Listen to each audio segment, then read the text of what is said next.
Greetings, citizens of the world. Throughout history, the world has been controlled by big ideologies such as religion, socialism and capitalism, to name but a few. These are all forms of slavery that have stopped our evolution and removed our freedom. Anonymous see these ideologies for what they are: systems of control. The time for change is now. No longer shall the people be oppressed by corruption. In case you are blissfully unaware of who we are, let me tell you this: we are not just a person. As people die, we are an idea, and ideas are immortal. We are justice, and justice cannot be silenced. We are the ones governed by no law. We are the ones who do not beg for justice to take its course. We are the ones your parents warned you about. We are the voice of the silent in the eyes of the blind. We are Anonymous.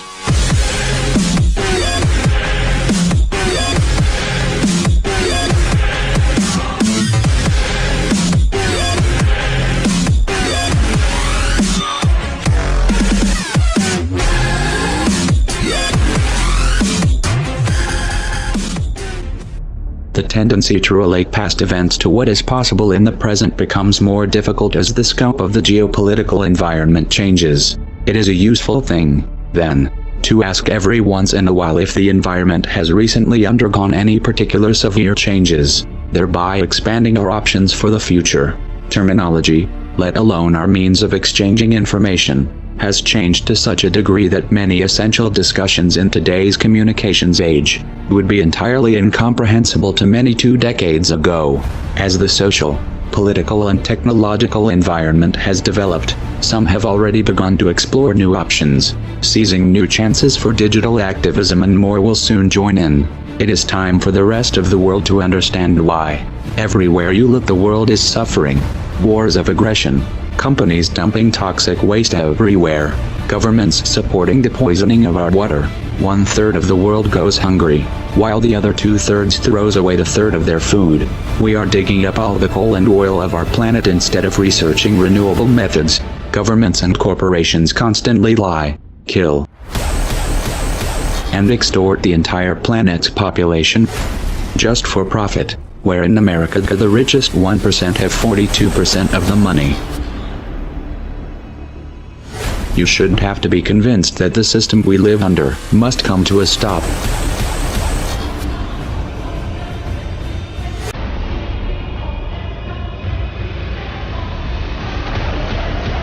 If you want to alter the course that we're on, there's only one way to do it.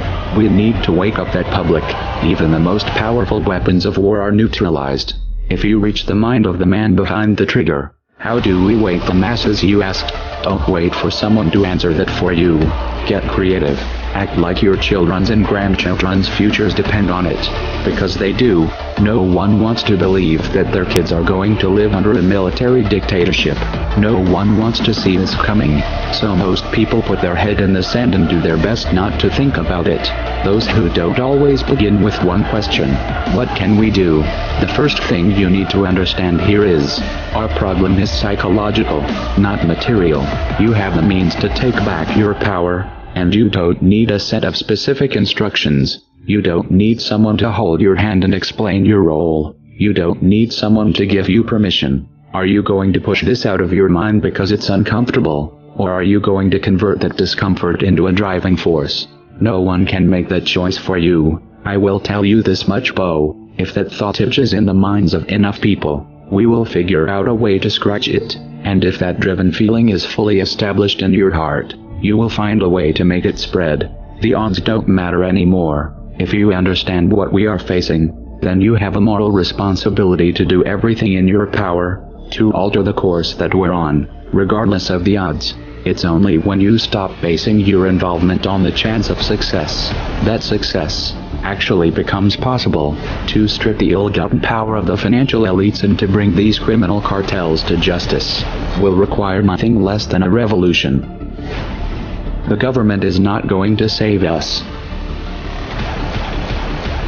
The government is completely infiltrated and corrupt to the core.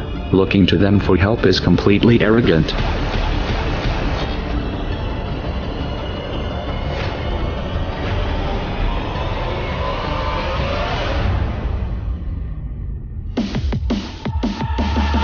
We have to actively work to wake up as many people as possible about what is happening and the direction we are heading. All revolutions originate from a shift in the mindset of the population, and no other meaningful resistance is possible without it. When an idea hits critical mass, it begins to spread on its own and spreads to all levels of society. We need more people in this fight. We need more people speaking up, making videos, writing articles, getting this information onto the national and international stage. We are anonymous. We are legion. We do not forgive. We do not forget. Expect us.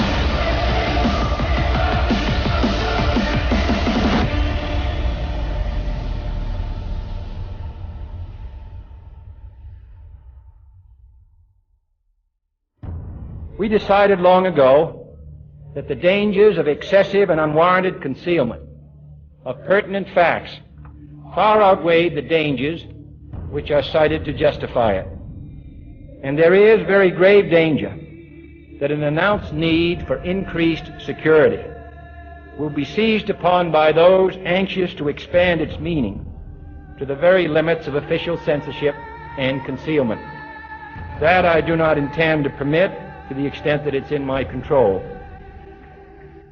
For we are opposed around the world by a monolithic and ruthless conspiracy that relies primarily on covert means for expanding its sphere of influence, on infiltration instead of invasion, on subversion instead of elections, on intimidation instead of free choice, on guerrillas by night instead of armies by day.